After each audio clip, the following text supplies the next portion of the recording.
آمدند با شما اعلام همنواهی، همدلی و همدردی داشته باشند. شما خانواده‌ای هنرمند هستید.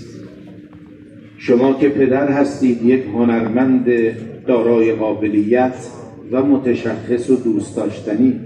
برادر شما جناب محمد رضا داوود نژاد یک هنرمند. مادر به خدا پیوسته شما یک شخصیت هنرمند با آثار ماندگاری که از خود به یادگار گذاشت. فرزند برومندتون رضا که از 6 سالگی درخشید و استعداد خودش را در عرصه هنر و بازیگری نشون داد. اون هم در فیلمی که خود شما کارگردان آن بودید و بعد هم از 18 سالگی بعد از 6 سالگی به درس پرداخت. از 18 سالگی مجدداً در سریال های متعدد، در فیلم های گوناگون این عزیز بزرگوار خوش درخشید.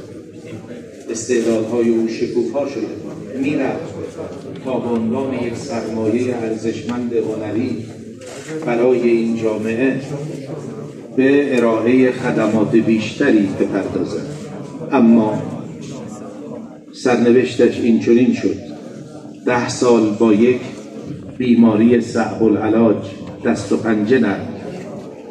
شما برای درمان او زحمات فراوانی رو متحمل شدید. هزینه ها کردید. مردم دعا کردند. من خودم فراموش نمی کنم